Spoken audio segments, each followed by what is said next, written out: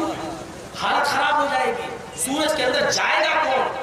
کیا اس کی زمین پر جب روشنی آتی ہے آسمان سے آتے ہوئے، جب دھرتی پر وہ زمین پر جب روشنی پڑتی ہے تو اس کی گرمی، یہ موجودہ سائنس بتاتی ہے کہ 1,40,00,000 ڈگری سینٹی گریڈ گرمی سورج کے اندر۔ ہمارے یہاں یہ جو چل رہا ہے نا ابھی ہریش چندر پور میں جو سردی، ابھی جو سورج کی گرمی پڑتی ہے، سورج جو روشنی ابھی بھی 22 یا 23 سینٹی گریڈ ہے، 22 یا 23۔ کشمیر میں چلے جائیے تو تھوڑا سا ابھی چل رہا ہے 4 اور 5 مائنس میں چلا جاتا ہے، نیچے آ جاتا ہے، ابھی کنڈیشن نہیں ہے، ابھی صرف 22-23 سینٹی گریڈ حال ہے۔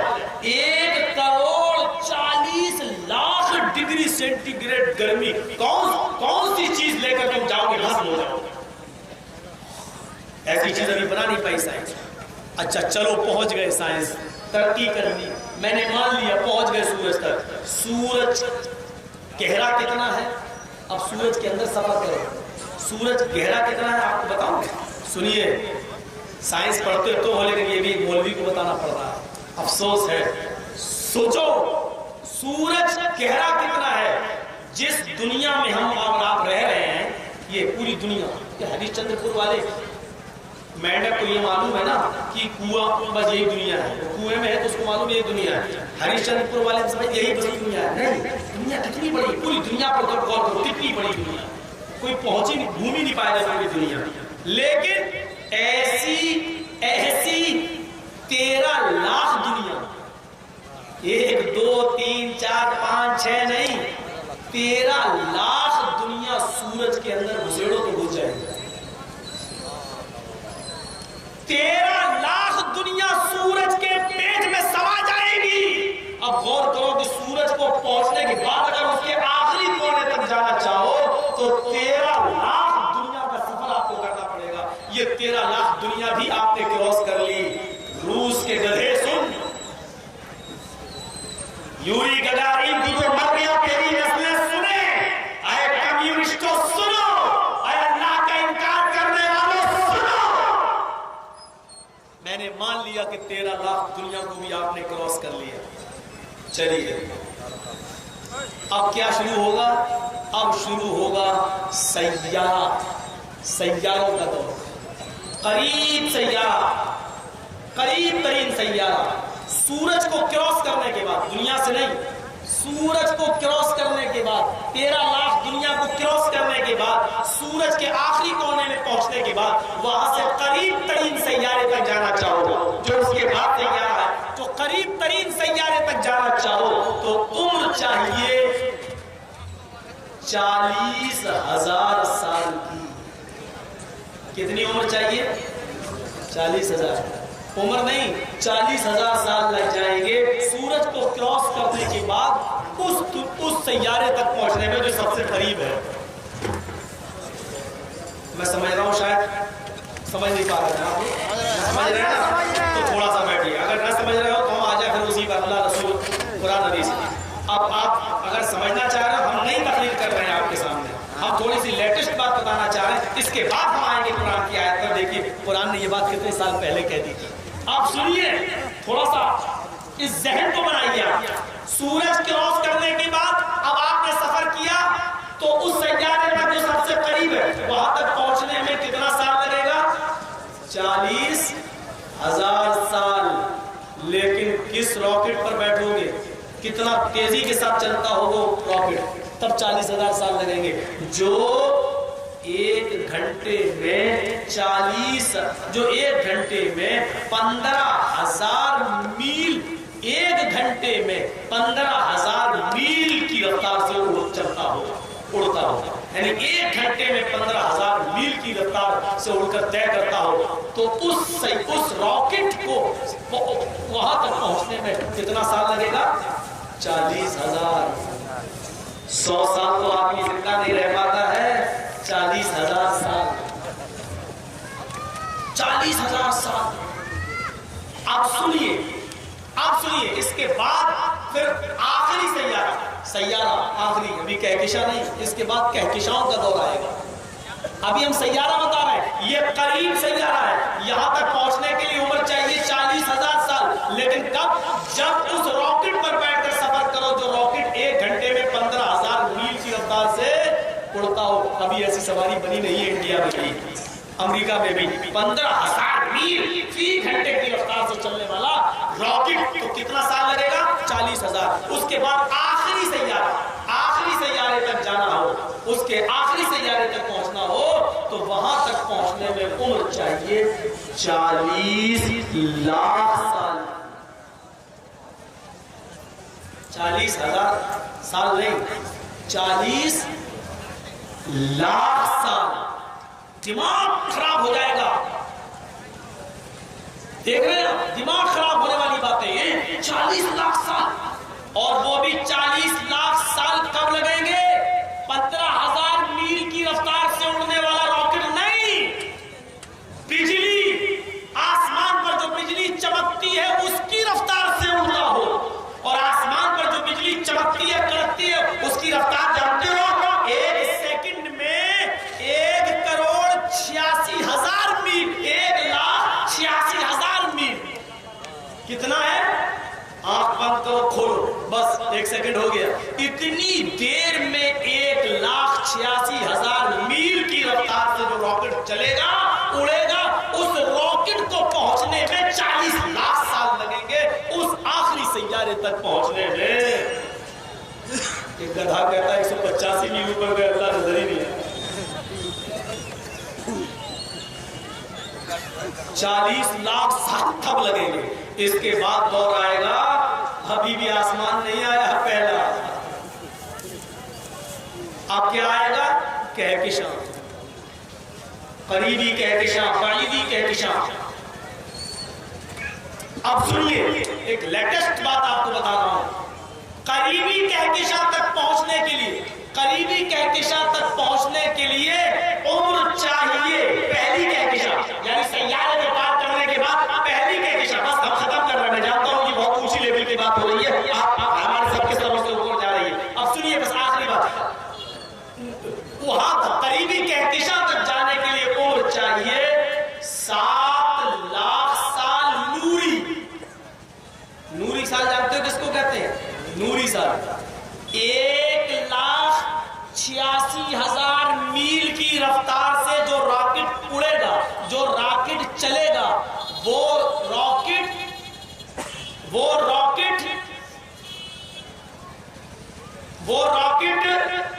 365 دن میں، 365 ایک سال میں، 1,000 سال میں، 1,000 سال میں جتنی دوری طے کرے گا، 1,000 سال میں جتنی دوری طے کرے گا، یہ دوری طے کرنے کے بعد 1,000 سال تک جتنی دوری طے کرے گا، اس کو کہا جائے گا ایک نوری سال۔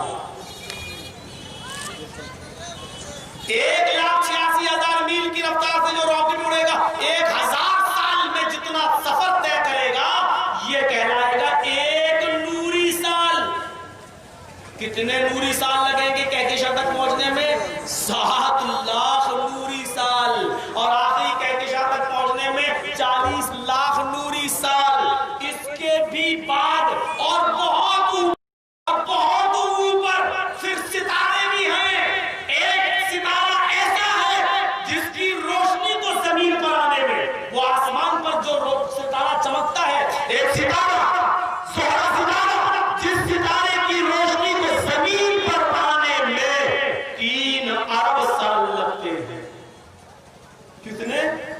3 ارب سال میں وہ روشنی اس کی دھرتی پر زمین پر آتی. اب آپ اندازہ لگاؤ اس کے اوپر بھی اور بہت اوپر پہلا آسمان، پھر دوسرا آسمان، پھر تیسرا آسمان، پھر چوتھا آسمان، پھر 5واں آسمان. آئے روس کے بلہر، آئے مشرک، آئے اللہ کے انکار کرنے والے بےغیرت، یوری کے تعریف اور اس کے بعد 5واں آسمان، اس کے بعد 6واں آسمان، اس کے بعد 7واں آسمان، اور 7ویں آسمان کے اوپر اللہ کا عرش، عرش کے اوپر کرسی، اور اس کرسی کے اوپر بیٹھا ہوا ہمارا رب. اس کی بلندی اور اس کی اونچائی اور اس کی رفعت کا اندازہ پتا ہے کتنا ہے؟ اتنا اوپر. یہ چلے صاحب اللہ کو دیکھنے 185 میل جا کر موسیٰ علیہ السلام جیسے نبی اللہ سے ضد کرنے لگے، اللہ میں دیکھوں گا، اللہ میں دیکھوں گا. پاکیزہ نبی، متحد رسول، اللہ میں دیکھوں گا. اللہ نے کہا موسیٰ لن ترانی نہیں دیکھ سکتے ہو، میں دیکھوں گا. اے اللہ مجھے دکھا، تو کیسا مجھے دکھا. اللہ نے کہا جا پہاڑ پر چل، جبل طور پہ آ جا. موسیٰ گئے، پہاڑ کے اوپر چڑھ گئے. اللہ کو دیکھنے کی ضد تھی موسیٰ کی. اللہ نے ہلکی سی تجلی دکھائی، ہلکا سا روشنی نور دکھایا، اپنا پردہ ہٹایا، ہلکی سی تجلی ایسے دکھائی، بس ایسے، یہ ایسے، بس ایک ہلکی سی اپنے نور کی تجلی دکھائی. موسیٰ صاعقہ، موسیٰ پہاڑ سے زمین پر گر کر بے ہوش ہو گیا اور پورا کا پورا پہاڑ جل کر سرما بن گیا. موسیٰ جیسے پاکیزہ رسول تو اللہ کو دیکھ نہیں سکے اور وہ پہاڑ جل کر سرما بن گیا. یہ پیشاب کر کے دھونے کی تمیز نہیں، جن کو لیٹرین کر کے دھونے کا ڈھنگ نہیں، جن کو یہ چلے اللہ کو دیکھنے، یہ چلے اللہ کو دیکھنے. اچھا ہوا کہ اس نے یہ کہا کہ ہم نے اللہ واللہ نام کی کوئی چیز نہیں دیکھی. کسی مسلمان کو تکلیف نہیں ہوئی. اگر وہ یہ کہتا کہ میں اللہ کو دیکھ آیا تو ہمیں تکلیف ہوتی، ہمیں تکلیف ہوتی. کیوں ہوتی؟ کیونکہ اللہ نے قرآن میں فرمایا مجھے دنیا کی کوئی نگاہ نہیں دیکھ سکتی، میں تمام دنیا کو دیکھ رہا ہوں. لا تدرکہ الابصار وہو یدرک الابصار. وہ سب کو دیکھ رہا ہے لیکن دنیا کی کوئی آنکھ اس کو نہیں دیکھ سکتی ہے. اللہ تعالیٰ نے اپنے نبی کو بلایا ضرور تھا، 50 وقت کی نماز دی ضرور تھی، لیکن اللہ کے رسول نے دنیا میں آنے کے بعد یہ نہیں کہا کہ میں نے اللہ کو دیکھا ہے. حضرت عائشہ نے فرمایا اگر کوئی شخص یہ کہے کہ محمد صلی اللہ علیہ وسلم اللہ کو دیکھ کر آئے تو وہ جھوٹا ہے. دنیا کی کوئی آنکھ اللہ کو دیکھنے کی جرأت و طاقت. اتنے اوپر ہونے کے بعد بھی جانتے ہو اس کی نگاہیں، اس کی آنکھیں، اس کی نگاہ بصیرت، اس کے قوت بصارت کا عالم اتنی اوپر ہونے کے باوجود آئے قبروں کو چومنے اور چاٹنے والوں، آئے مزاروں کی مٹی کو تبرک کے طور پر اپنے جسم پر ملنے والوں، مزاروں کو دھو دھو کر اس کے موقع پر اس کے باباؤں کا دھویا ہوا پانی پینے والوں. میرے رب کی قوت بصارت کا عالم یہ ہے کہ اتنی بلندی پر ہونے کے باوجود بھی کالی رات میں، کالے جنگل میں، کالے پہاڑ کے اوپر جب کالے رنگ کی چیونٹی چلتی ہے، کالے رات میں، کالے پہاڑ پر، کالے جنگل کے اندر کالے رنگ کی چیونٹی جب چلتی ہے تو اتنی تاریکی اور اتنے اندھیرے میں ہمارا رب کتنی بلندی سے اس چیونٹی کو بھی دیکھتا ہے. اور دیکھتا ہی نہیں، وہ چیونٹی جب پہاڑ کے اوپر رینگ رینگ کر چلتی ہے، اس کے پیر کے رکھنے کی جو آہٹ ہوتی ہے، اس کے پیر کے زمین پر رکھنے کی جو آواز ہوتی ہے، میرا رب اتنی بلندی پر ہونے کے باوجود اس چیونٹی کے پیر کے رکھنے کی آواز بھی سن لیتا ہے. جب وہ پیر کی آہٹ کو سن لیتا ہے تو